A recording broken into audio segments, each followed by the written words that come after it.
Homeless black boy shouts at Millionaire, "Don't eat him." What happens next will leave you speechless. Imagine the quiet desperation of a street-smart boy, surviving the chaos of the city with nothing but his sharp instincts.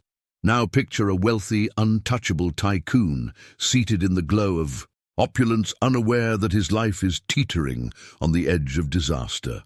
When their worlds collide with a single chilling cry, a chain of events is set into motion that neither could have foreseen.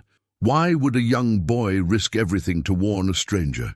What truth lies behind his plea, and how will this chance encounter change the fate of two vastly different lives? This is another heart-stirring tale from Living Narratives, where we explore the profound, the unexpected, and the deeply human.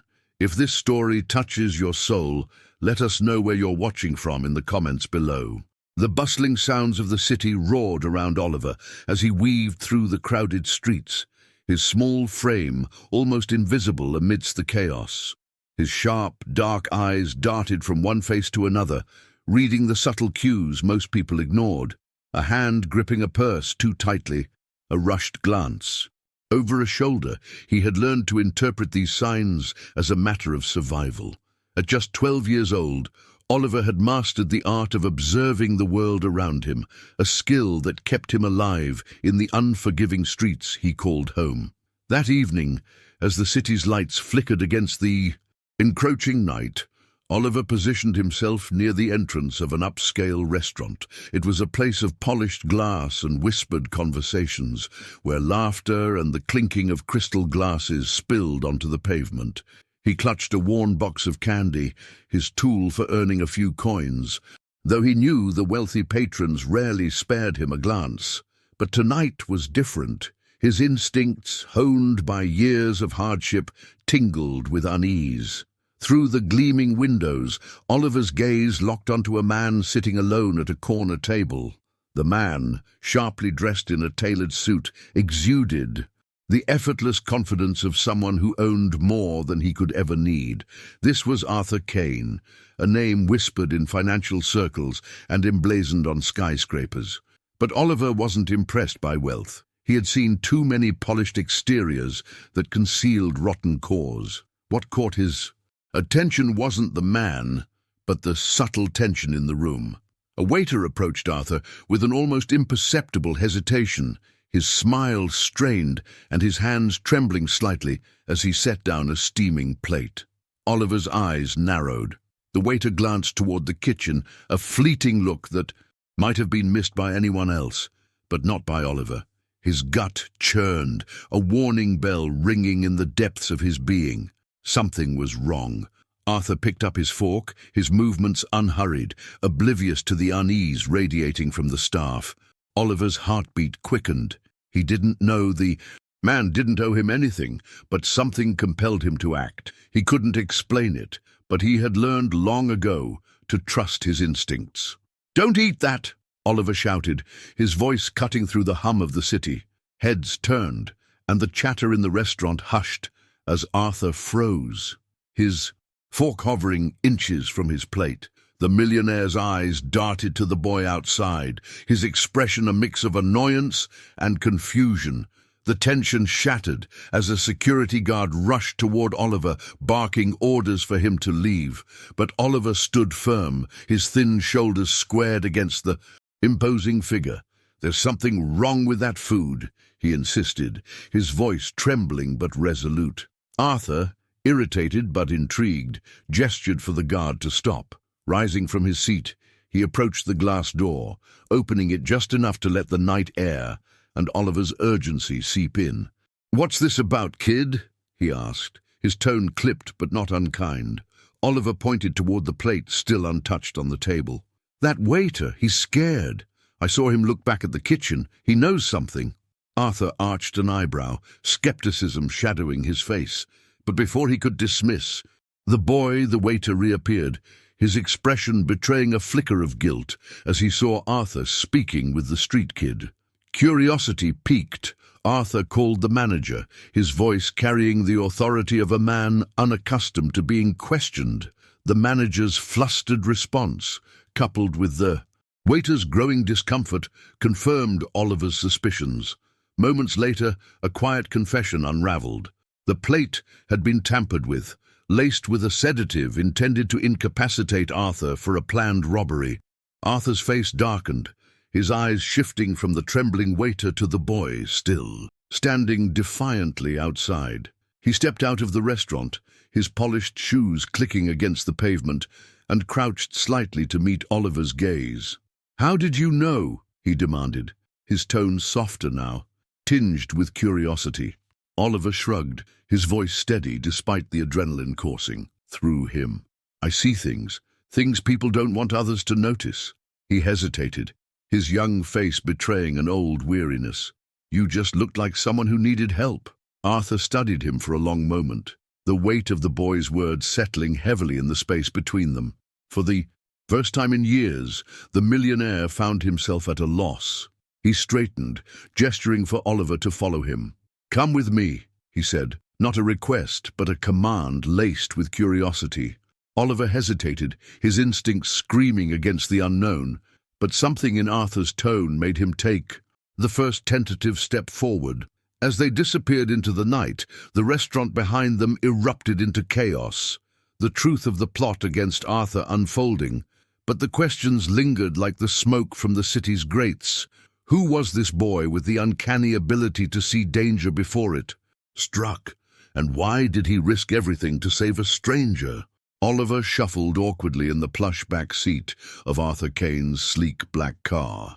The leather beneath him felt foreign, as if it might reject someone like him at any moment. He watched the city blur past, the glow of streetlights illuminating the polished glass, separating him from Arthur in the front seat. The driver navigated the streets with precision, but Oliver's sharp eyes were locked on Arthur, whose stern profile betrayed no emotion. The silence was suffocating, broken only when Arthur finally turned to glance at the boy through the rearview mirror. "You've got 10 seconds to tell me how you knew about the food," he said, his tone calm but edged with authority. Oliver hesitated, his fingers curling around the fraying strap of his backpack. "I told you, I just saw it. The waiter, the way he looked back at the kitchen, the whole thing felt off." "Off?" Arthur repeated, his eyebrows arching.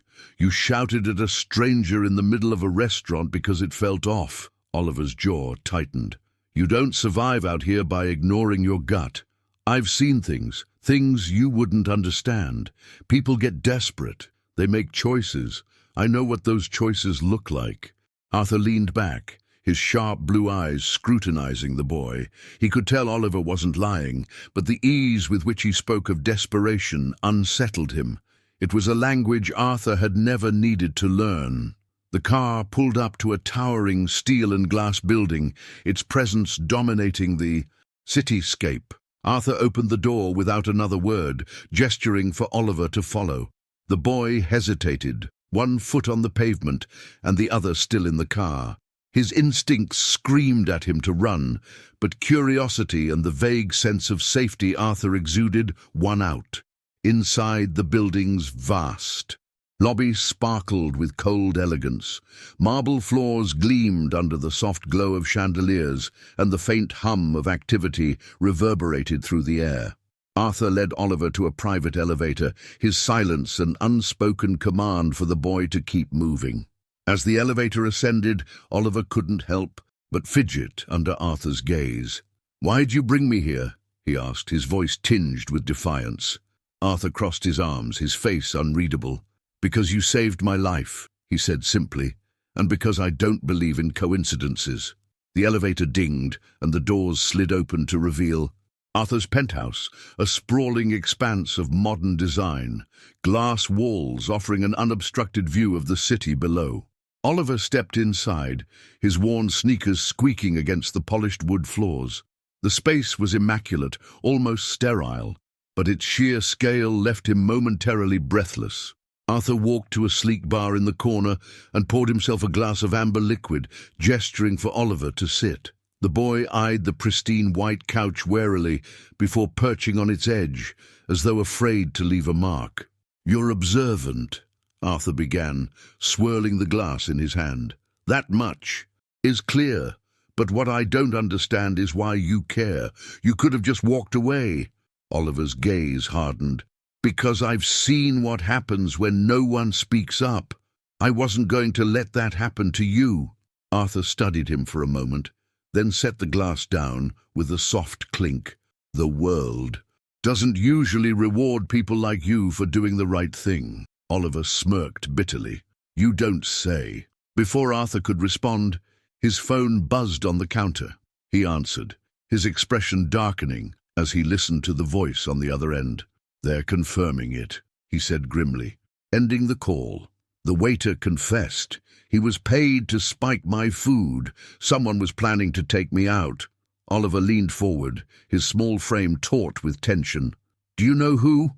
Arthur shook his head. "Not yet, but I will."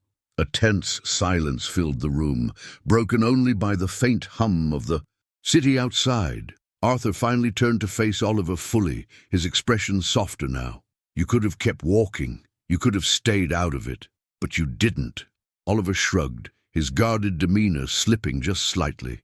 "Guess I'm not very good at minding my own business," Arthur allowed himself. A rare smile. "Well, you've got my attention now, kid." As the night deepened, the unlikely pair sat in silence, two strangers bound by a moment neither could fully understand.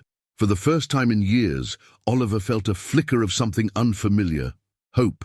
And for Arthur, a man who had built his empire on logic and control, there was an unsettling but undeniable feeling that his life was about to change in ways he couldn't predict. Oliver woke up to the scent of freshly brewed coffee and the soft murmur of voices. For a moment, the warmth of the penthouse and the faint sound of classical music playing in the background made him think he was dreaming. But as his eyes adjusted to the opulence of Arthur Kane's world, he remembered exactly where he was. The events of the previous night replayed in his mind, the restaurant, the warning, and the revelation of a plot against Arthur's life. He sat up on the pristine couch, blinking at the sunlight streaming through the floor-to-ceiling windows. Arthur was seated at the dining table, his back to Oliver, speaking in a low voice to someone on the phone. A tablet lay open before him, displaying what looked like security footage from the restaurant. Oliver could just make out the face of the nervous waiter who had served Arthur the tainted dish. Arthur ended the call and turned to see Oliver watching him. "You're awake," he said, his tone measured but not unkind. "Coffee's on the counter. Help yourself." Oliver hesitated, then shuffled to the sleek kitchen. The warmth of the mug in his hands felt foreign, almost surreal. He sipped carefully, his gaze flickering. Back to Arthur, who was studying him with the intensity of someone accustomed to getting answers. "You seem better rested," Arthur said, folding his arms. "Good, because I have questions." Oliver set the mug down, bracing himself. "Yeah, I figured." Arthur's piercing blue eyes locked onto him. "How does a kid like you know enough to stop an attempted poisoning? Most people wouldn't have noticed anything was wrong." Oliver shrugged, his fingers fidgeting with the edge of the counter. "Like I told you, I watch people. I've been doing it my whole life. You learn to see things when you're on the streets. Who's safe, who's dangerous, who's lying." Arthur leaned forward, his expression skeptical. "And what about you, Oliver? What are you hiding?" The boy's shoulders tensed. "What do you mean?" Arthur gestured toward the tablet. "I've spent my life reading people too. And you're not just some kid selling candy on the street. There's more to your story." Oliver's jaw tightened, but before he could respond, the elevator chimed. The doors slid open, and two men in suits stepped into the penthouse. Arthur stood, his commanding presence filling the room.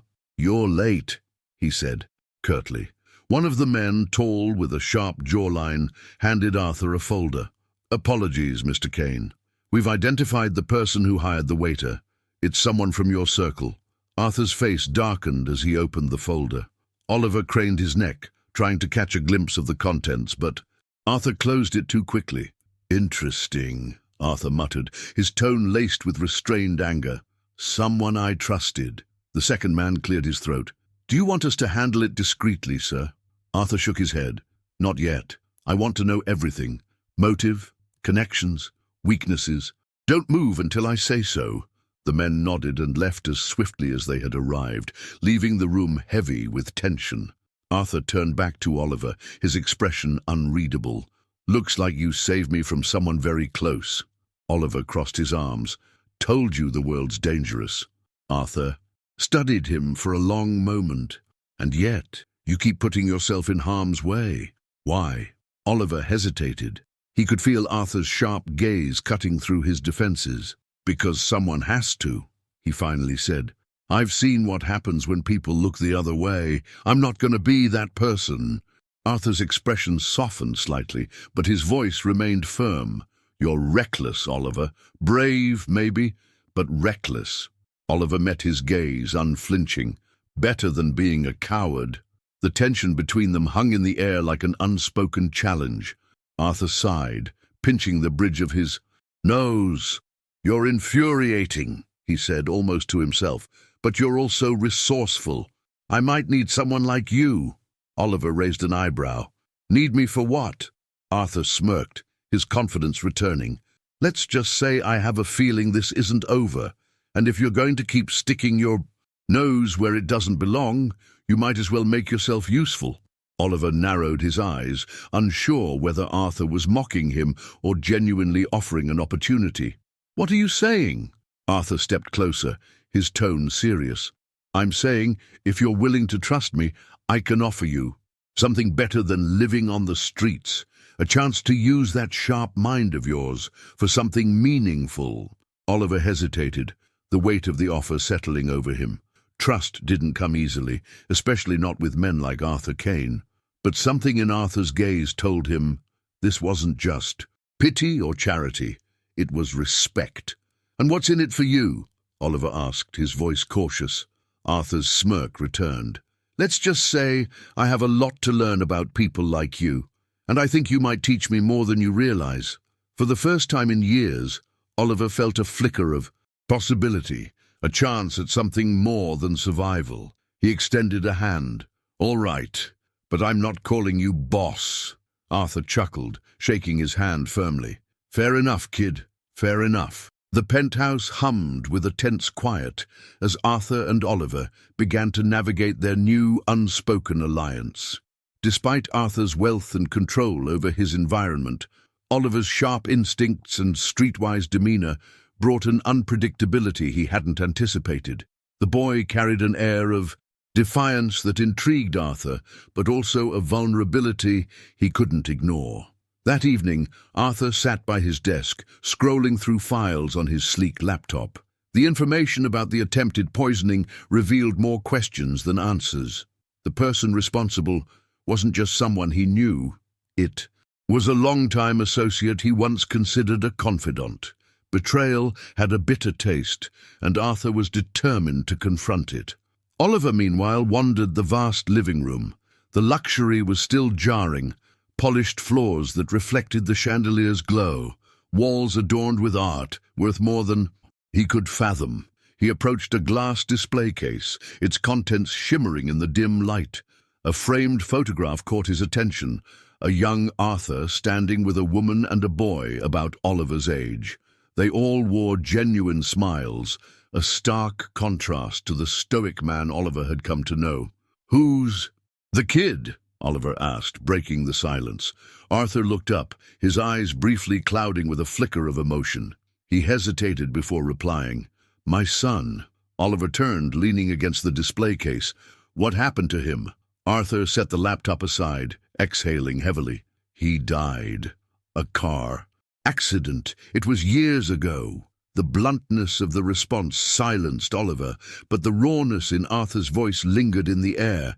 The boy's instinct told him there was more to the story, but he didn't press. Instead, he asked, "And the woman?" "My wife," Arthur said, his voice softening. "She didn't handle the grief well. We grew apart after that." Oliver studied Arthur, trying to reconcile this vulnerable moment with the confident, intimidating man he'd seen earlier. "So you're just alone now?" Arthur leaned back in his chair, his gaze distant. "I suppose I am. But that's the price. That's of the life I've built. Trusting people, letting them in, always comes with a cost." Oliver scoffed, crossing his arms. Sounds like an excuse. Arthur's eyes snapped to Oliver, narrowing slightly. Excuse. Yeah, Oliver replied, unflinching. You're rich. You've got power. You could probably fix half the problems in this city if you wanted, but instead you sit up here hiding. Arthur's jaw tightened, but instead of lashing out, he found himself intrigued by the boy's boldness. And what would you do, Oliver, if you had all this? Oliver hesitated, his mind racing. I'd start with the kids. Like me, he said finally, the ones nobody notices, the ones getting swallowed up by the streets. Arthur's expression softened, though his tone remained firm. It's not as simple as you think. The world doesn't just change because you want it to. Maybe not, Oliver shot back, but doing nothing doesn't change it either. The room fell silent, the weight of Oliver's words lingering between them. Arthur saw a reflection of his younger self in the boy, idealistic, unyielding but grounded in pain.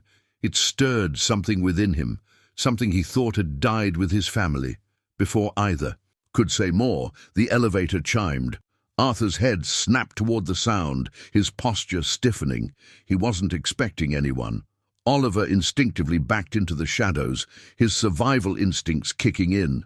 A man in a tailored suit stepped out, carrying an air of authority. "Mr. Kane," he greeted, his voice smooth but tinged with urgency. "We need to talk." Arthur gestured for the man to proceed, his expression guarded. "What is it?" "We've uncovered new information," the man said, handing Arthur a sealed envelope. "It's about the network connected to your attempted poisoning. It's bigger than we thought." Arthur opened the envelope, scanning its contents. His face darkened as he read, and Oliver noticed his knuckles whitening around the edges of the paper. "They're trafficking kids," Arthur said grimly, his voice low but seething with anger. "And it looks like they've been doing it for years." Oliver froze, his breath catching. Memories flooded back. Cold nights, dark alleys, whispers of danger. He stepped forward, his voice barely above a whisper. "I know them." Arthur turned sharply, his gaze locking onto Oliver. "What do you mean?" "They're the ones who ran the ring I escaped from," Oliver said, his voice trembling but resolute. "I've seen their faces. I know how they operate." Arthur stood, his jaw set. "Then we're going to shut them down." Oliver blinked, surprised by the intensity in Arthur's voice. "We?" Arthur nodded, his expression hard but determined. "You're not just some kid anymore, Oliver. You've seen what they're capable of. You've survived it. That makes you the best chance we've got to take them down." Oliver hesitated, his instincts screaming to run, to avoid the danger. But deep down, he knew Arthur was right. If anyone could stop them, it was the two of them. "All right," Oliver said, meeting Arthur's gaze, "but we do it my way." Arthur's lips curved into a small, approving smile. "Deal." The dimly lit room in Arthur's penthouse served as their makeshift war room. Papers, photographs, and digital maps cluttered the desk, each piece painting a grim picture of the trafficking network they aimed to dismantle. Arthur, with his tailored suit and sharp eyes, exuded a confidence that contrasted starkly with Oliver's quiet, cautious demeanor. Yet it was clear they were equals in this fight, each bringing unique strengths to the table. Arthur studied a map on the tablet in his hand, the glowing screen highlighting the creases of frustration on his face. "This network is more intricate than I thought," he muttered, tracing a line connecting various points. "It spans the entire city, maybe beyond." Oliver, perched on the edge of the desk, leaned over to get a better view. "They have spots they rotate through. It's how they avoid getting caught. They move fast, but they leave patterns if you know where to look." Arthur raised an eyebrow, impressed by the boy's insight. "Patterns?" Oliver nodded, pointing to one of the highlighted locations on the map. "See this spot? It's where they keep kids when they're waiting to move them. They'll switch up every few weeks, but there's always a spot like this. If we hit it, we'll find them." Arthur stared at the map, his mind racing. "It's a risk. If we tip them off, they'll scatter before we can act." Oliver crossed his arms, his tone firm. "It's always a risk, but if we wait too long it won't matter. They'll be gone." The conviction in Oliver's voice struck a chord in Arthur. He had seen determination before, in boardrooms, in negotiations, but this was different. This was survival. "All right," Arthur said finally, his voice steady. "We'll hit the location, but we do it smart. I'll use my contacts to secure." "Back up," Oliver shook his head. "No cops. They're paid off, or they look the other way. We can't trust them." Arthur sighed, recognizing the truth in Oliver's words. "Then we'll need our own team." A knock on the door interrupted their planning. Arthur straightened, his instincts on high alert. He motioned for Oliver to stay back as he approached the door, checking the security monitor before opening it. Standing outside was a tall woman in tactical gear, her sharp features framed by dark hair pulled into a tight ponytail. "Mr. Kane," she said, stepping inside with authority.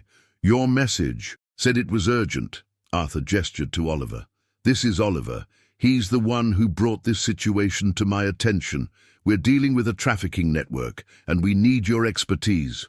The woman, who introduced herself as Angela, scanned Oliver with a critical eye. "You're the one who spotted the danger at the restaurant?"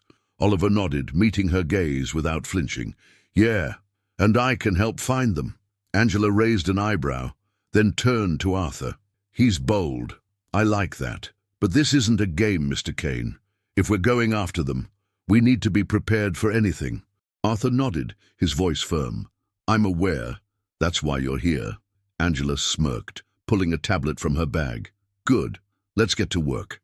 Over the next few hours, the trio laid out their plan. Angela provided tactical insights, using her background in private security to predict the network's defenses. Oliver filled in the gaps with his first-hand knowledge, describing the layouts of the hideouts he had seen and the routines of the traffickers. Arthur coordinated resources, leveraging his wealth and connections to secure equipment and safe routes. As the plan took shape, Oliver couldn't help but notice a shift in Arthur. The once aloof millionaire now moved with purpose, his every decision fueled by a growing sense of responsibility. It was as if Oliver's presence had reignited something buried deep within him. When the clock struck midnight, the plan was finalized. They would hit the location at dawn, timing their approach to catch the traffickers off guard. Angela packed up her gear, glancing at Oliver. "You've got guts, kid, but this won't be easy. You ready for that?" Oliver met her gaze, his expression resolute. "I've been ready for a long time." Angela smirked. "Good, because once we start, there's no turning back." As Angela left to prepare, Arthur turned to Oliver. "This is it. Are you sure you're ready?" Oliver looked out the window, the city lights reflecting in his eyes. "They took everything from me once. I'm not letting them do it to anyone else." Arthur placed a hand on Oliver's shoulder, a rare moment of vulnerability crossing his face. "Then let's make sure we stop them, for good." The two shared a moment of silent understanding, their vastly different worlds converging into a shared purpose. As the night deepened, both knew the dawn would bring a battle that would test everything they had. But for the first time in a long time, neither felt alone. The early morning air was sharp and still as Arthur's team assembled in a nondescript warehouse near the target location. Angela, dressed in tactical gear, reviewed the final details of their operation with calm precision. Oliver sat quietly in the corner, his eyes fixed on the map spread across the table. Though young, his resolve matched that of the adults in the room. Arthur approached, placing a reassuring hand on Oliver's shoulder. "We'll pull this off," he said, his voice steady. "You've given us the edge we need." Oliver nodded, his jaw set. They won't see it coming. The plan was deceptively simple. Arthur's resources had pinpointed the traffickers' safe house, a dilapidated building tucked away in a forgotten corner of the city. Angela's team would secure the perimeter while Oliver guided them through the layout, relying on his sharp memory and experience to navigate the danger within. As the group moved out, tension crackled in the air. The convoy of unmarked vehicles glided through the city, their occupants silent but alert. Angela's voice came over the comms, crisp and professional. "We're 5 minutes out. Everyone stay sharp." Oliver, seated beside Arthur in The lead car glanced at the older man. "You don't have to do this, you know. You're already risking enough." Arthur met his gaze, his expression unreadable. "I told you before, Oliver. This isn't just about you, it's about doing what's right." They arrived at the location just as the first rays of sunlight broke over the horizon. The safe house loomed ahead, its windows dark and foreboding. Angela signaled her team, and they moved with practiced efficiency, surrounding the building and cutting off any potential escape routes. Inside, the traffickers were unaware of the storm about to descend. Oliver's sharp eyes scanned the surroundings as he led Angela through the back entrance, pointing out hidden cameras and potential traps. "There's usually someone on the second floor," he whispered. "They keep an eye on the street from up there." Angela nodded, signaling to two of her operatives to secure the upper level. The team advanced methodically, their movements silent and precise. Arthur stayed close to Oliver, his protective instincts heightened by the danger surrounding them. They reached a locked room on the ground floor, the muffled sound of voices seeping through the cracks. Oliver froze, his heart pounding. "This is it," he whispered. "This is where they keep the kids." Angela assessed the lock, her jaw tightening. "It's reinforced. We'll need to breach it." Arthur stepped forward, his voice calm but firm. "Do it." The explosion of the door reverberated through the building, sending a shockwave of panic through the traffickers. Angela's team poured into the room, weapons drawn, as the startled criminals scrambled to respond. Arthur and Oliver stayed back, their eyes scanning the chaos. Inside the room, a heartbreaking sight awaited them. A group of children, huddled together in fear, their eyes widened as Angela's operatives moved to secure the area, offering reassurances and blankets.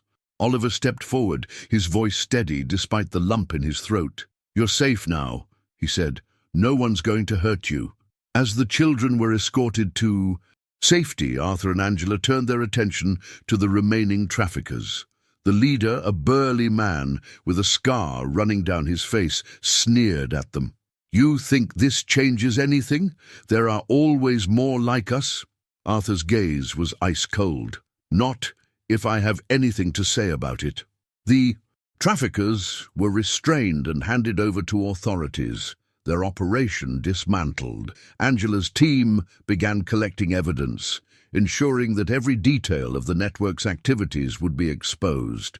Outside, Oliver stood among the rescued children, his heart heavy with a mix of relief and sadness. He felt Arthur's presence beside him and turned to see the older man watching him with quiet pride. "You did this," Arthur said. "You gave them a chance." Oliver shook his head. "We did this. Together." Angela approached, her expression softening for the first time. "You've got guts, kid. And a good heart. Don't lose that." Oliver offered a small, grateful smile. "Thanks. But this isn't over yet." Angela nodded, her gaze shifting to Arthur. "He's right. This was one piece of the puzzle. If we want to take down the whole network, we'll need to keep pushing." Arthur's jaw tightened, determination flaring in his eyes. "Then we push." As the sun climbed higher, the group stood together, their resolve solidified. They had struck a blow against the darkness, but the fight was far from over.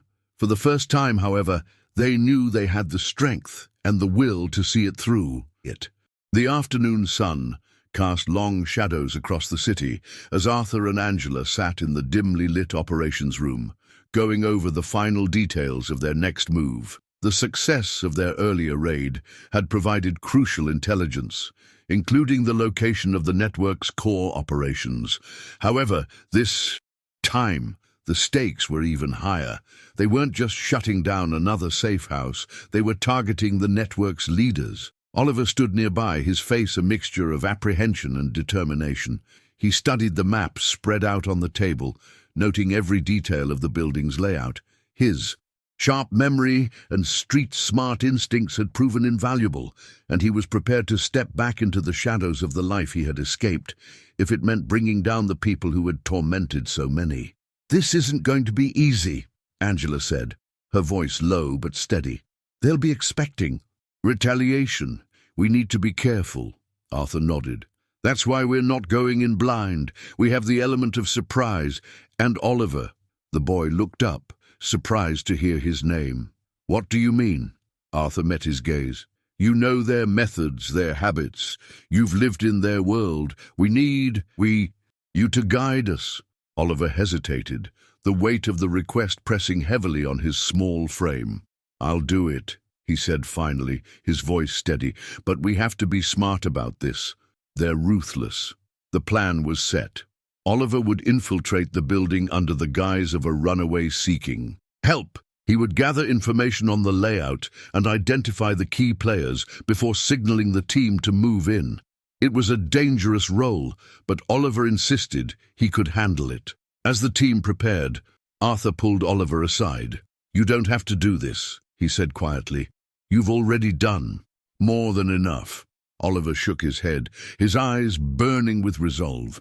"If we don't stop them, they'll just keep hurting more kids. I can't let that happen." Hours later, as night fell, the team arrived at the network's headquarters, an unassuming warehouse on the outskirts of the city. Angela and her operatives secured the perimeter while Oliver slipped inside, his heart pounding with a mix of fear and determination. The interior was as grim as Oliver had expected, dimly lit corridors, locked doors, and the faint hum of voices. He moved carefully, his small frame allowing him to navigate. Unnoticed, he noted every detail: the guards' positions, the security cameras, the layout of the rooms. His sharp eyes caught the glint of a gun on one guard's belt and the nervous glance exchanged between two others. He found himself in a central office, where the leader of the network sat behind a desk, speaking in hushed tones with a subordinate. Oliver's stomach churned as he recognized the man, a figure from his past, someone he had hoped never to see again. Suppressing a surge of panic, Oliver retreated to a corner where he could remain hidden. He activated the discreet signal device Angela had given him, alerting the team that he had gathered enough information. Outside, Angela received the signal and gave the order to move in. Her operatives advanced swiftly and silently, breaching the building with precision. Chaos erupted as the guards scrambled to defend their stronghold. But they were no match for the highly trained team. Inside, Oliver's position was compromised as a guard spotted him. He darted through the corridors, using his intimate knowledge of the layout to evade capture. His heart raced as he heard shouts behind him, but he pressed on, determined to reach the exit. Just as a guard cornered him, a shot rang out. Arthur appeared, his expression grim, his weapon raised. "You're not touching him," he growled. Arthur pulled Oliver to his feet, and together they navigated the building, evading the chaos and ensuring the safety of the rescued children they encountered along the way. The raid was a success. The leaders of the network were captured, and the evidence collected was enough to dismantle their operation for good. Outside, as the team regrouped, Oliver leaned against Arthur, exhaustion and relief washing over him. "You did it," Arthur said, his voice filled with quiet pride. "No," Oliver replied, his voice barely a whisper. "We did it."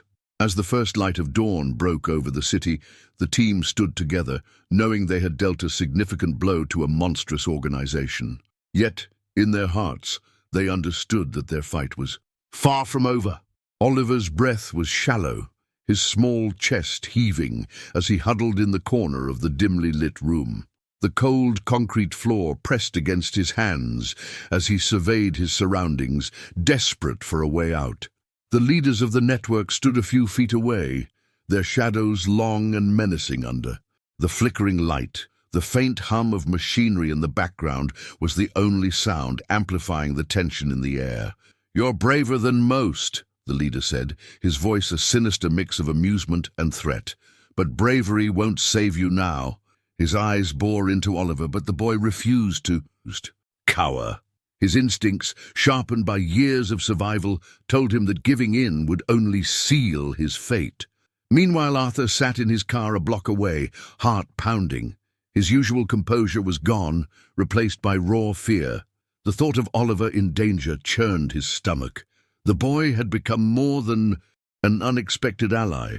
He was a reminder of Arthur's humanity, a reflection of who he once was before wealth and power hardened him. He gripped the steering wheel tightly, replaying the plan in his mind. Every second counted. The plan had been simple. Oliver would infiltrate the network to retrieve the final piece of evidence, documents linking the leaders to their heinous crimes. But something had gone wrong. The radio buzzed with static before a chilling voice came through. "We have the boy." Arthur couldn't wait any longer. Against every warning from his security team, he drove straight to the warehouse, adrenaline drowning out reason. He had promised Oliver he wouldn't let him face this alone, and he intended to keep that promise. Inside, Oliver kept the leaders talking, stalling for time. He leaned against the wall, pretending to be weaker than he was. His sharp eyes darted toward a table nearby where the documents were spread out. He needed to reach them, but every move was a gamble. "What's so special about this kid?" one of the henchmen asked, sneering as he approached Oliver. The leader chuckled darkly. "He's just a tool, like all the others. But tools can be useful, or discarded." Suddenly a loud crash echoed through the warehouse as Arthur stormed in, flanked by two trusted security guards. His presence was commanding, his anger palpable. "Let the boy go," he demanded, his voice cutting through the tension like a blade. The leader smirked, unfazed. "You must be the millionaire with the bleeding heart. Do you really think you can walk in here and dictate terms?" Arthur stepped forward, his gaze unwavering. "I don't think I know. Release him now, and you might walk out of here alive." The room erupted into chaos. Henchmen lunged at Arthur and his team, but Arthur fought back with a ferocity he hadn't known he possessed. Oliver took advantage of the distraction, darting toward the table. He grabbed the documents and shoved them into his jacket before sprinting toward Arthur. One of the henchmen spotted him and lunged, but Arthur intercepted the attack, shielding Oliver with his own body. A sharp pain tore through Arthur's side as he was struck, but he didn't falter. "Run, Oliver!" he shouted, his voice a mix of pain and determination. Oliver hesitated for a moment, torn between fleeing and helping Arthur. But Arthur's piercing gaze left no room for argument. Clutching the documents tightly, Oliver bolted toward the exit, his small frame disappearing into the shadows. Arthur turned back to the leader, his breath ragged. "This ends here," he growled. With a sudden surge of strength, he tackled the man, pinning him to the ground. The leader struggled, but Arthur's resolve was unshakable. Outside, Oliver emerged into the night, gasping for air. The sound of sirens grew louder as the police, tipped off by Arthur earlier, closed in on the warehouse. Oliver waved frantically, directing them toward the chaos inside. Minutes later, officers stormed the building, apprehending the remaining henchmen. Arthur, bloodied but unbroken, leaned against a wall, watching as the leader was handcuffed. His eyes met Oliver's, and a wave of relief washed over him. The ordeal wasn't without its cost. Arthur was rushed to the hospital for his injuries, and Oliver stayed by his side, refusing to leave. As Arthur drifted in and out of consciousness, he felt a small hand grip his own. "You saved me," Oliver whispered. Arthur smiled faintly. "No, kid, you saved me." The documents Oliver retrieved provided undeniable evidence of the network's crimes, leading to a massive crackdown. The organization crumbled, and its victims began to find justice. But the scars of the night lingered. For Oliver, the experience had reopened old wounds, but also cemented a bond with Arthur that neither could deny. For Arthur, it was a turning point, a realization that wealth meant nothing without purpose, and that purpose had a name: Oliver. As dawn broke, Oliver sat by Arthur's bedside, clutching the man's hand.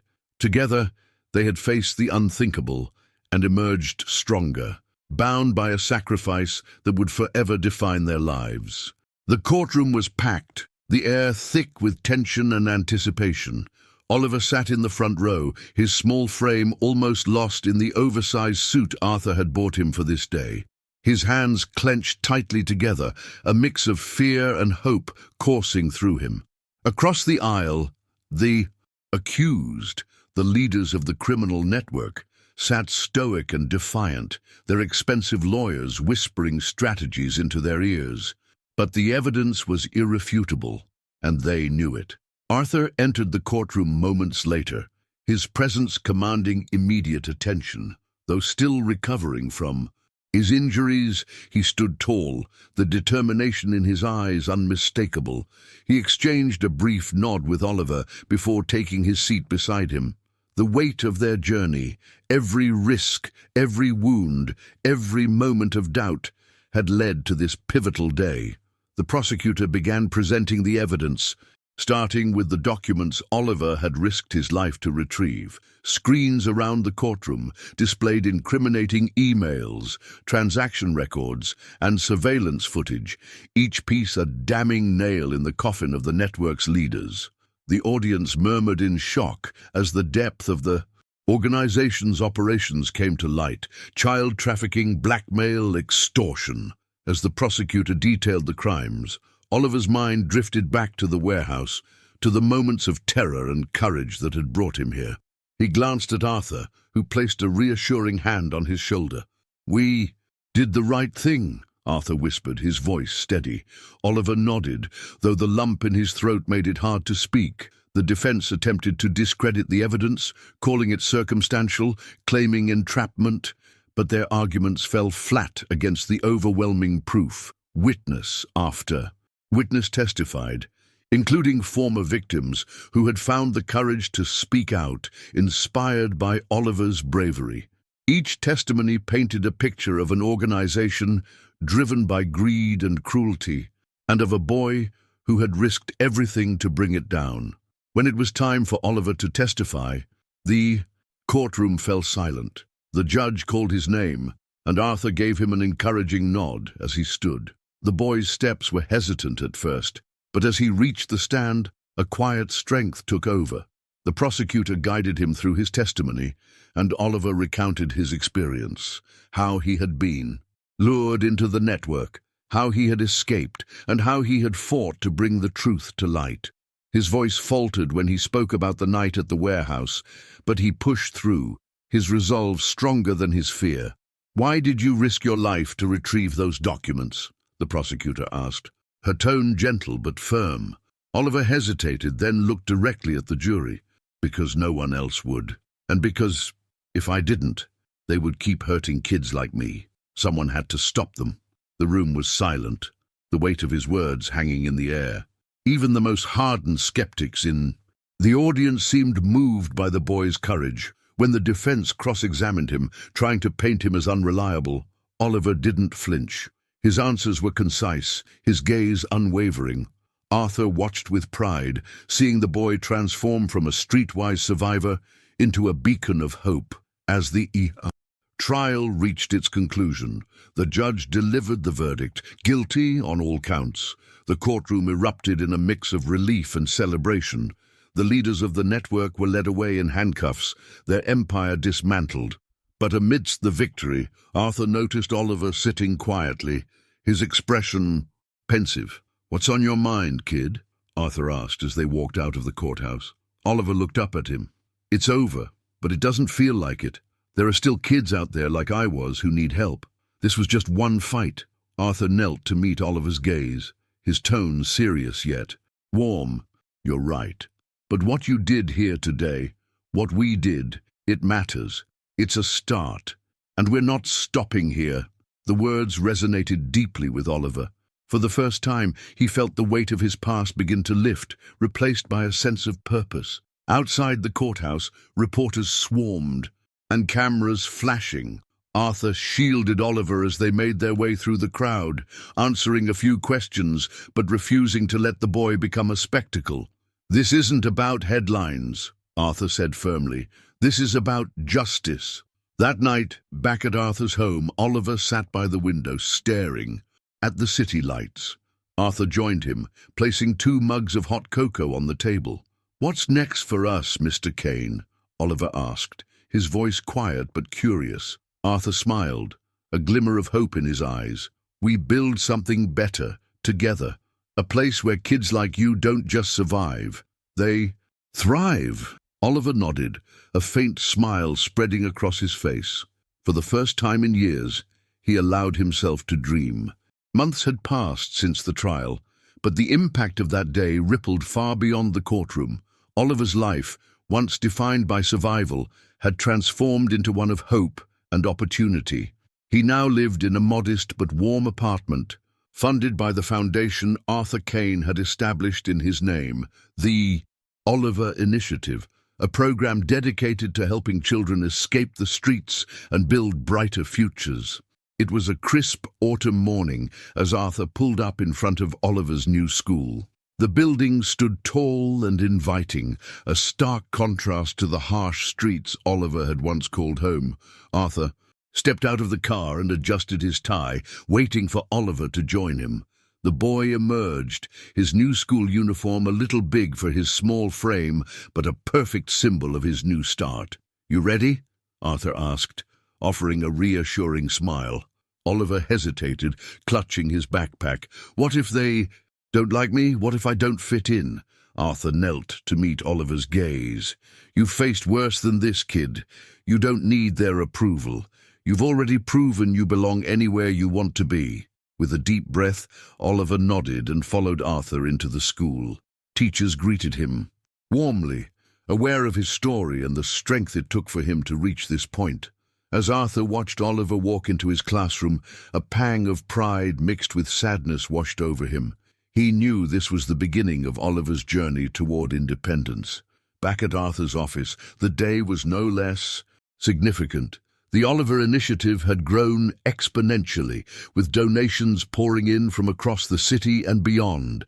The program now supported dozens of children, providing shelter, education, and mentorship. Arthur had hired a dedicated team to run the day-to-day operations, but he remained deeply involved, ensuring the program stayed true to its mission. That afternoon, Arthur visited one of the initiative's community centers. The building was alive with laughter and activity, children painting, reading, and playing sports in the courtyard. Oliver was there too, helping a younger boy with his homework. Arthur observed from a distance, marveling at how naturally Oliver had stepped into the role of mentor. As the day wound down, Arthur called for a small gathering in the center's main hall. Children, staff, and volunteers gathered, curious about the announcement. Arthur stood at the front of the room, a microphone in hand, his voice steady and full of emotion. "Today, I want to talk about why this place exists," he began, his gaze scanning the room until it landed on Oliver. "It exists because one boy refused to give up. He refused to let fear define him. Instead, he chose courage. He chose to fight for a better world, not just for himself, but for everyone around him." The crowd erupted into applause, and Oliver shifted uncomfortably in his seat, his cheeks flushing with embarrassment. Arthur continued, "Oliver reminded me, and I hope all of you, that no one is too small to make a difference. That's why we're here, to ensure that no child ever feels powerless again." After the applause died down, Oliver was called to the front. Hesitant at first, he eventually stood beside Arthur, his eyes wide with surprise. Arthur handed him the microphone. "Go ahead, kid. Say whatever's on your mind." Oliver looked out at the crowd, his voice quiet but firm. I didn't think I'd ever be here, standing in front of all of you. There were so many times I thought my story didn't matter, that no one cared. But I was wrong. People do care, and because of that I get to be here today. So thank you for believing in me." The room erupted once more, the applause echoing through the hall. Arthur patted Oliver on the shoulder, his pride unmistakable. Later that evening, as the sun set over the city, Arthur and Oliver sat on a bench outside the community center, watching the children play. Oliver turned to Arthur, his voice thoughtful. "Do you think I'll ever be able to do what you do? Help people like this?" Arthur smiled, his tone warm. "You're already doing it, Oliver. And one day, you'll do even more." The boy considered this, a small smile spreading across his face. For the first time, he truly believed it. Together they sat in comfortable silence, the sounds of laughter and joy filling the air around them. It was a moment of peace, a testament to the power of resilience, kindness, and second chances. And as the stars began to appear in the night sky, Oliver whispered to himself, "This is just the beginning." Here at Living Narratives, every story is crafted with heart, care, and a deep desire to inspire you. If this story touched you, take a moment to reflect and share your thoughts in the comments below. We'd love to hear how it resonated with you. Don't forget to subscribe to our channel so you never miss the next powerful narrative that could transform your perspective. By subscribing, you're not just supporting us, you're joining a community that values connection, compassion, and the beauty of shared stories. If you enjoyed this video, give it a thumbs up and explore our channel for more inspiring content. Your engagement motivates us to keep bringing stories that truly matter. Thank you for being part of Living Narratives, where every story invites you to feel, reflect, and grow. We look forward to hearing from you. Let us know where you're watching from in the comments.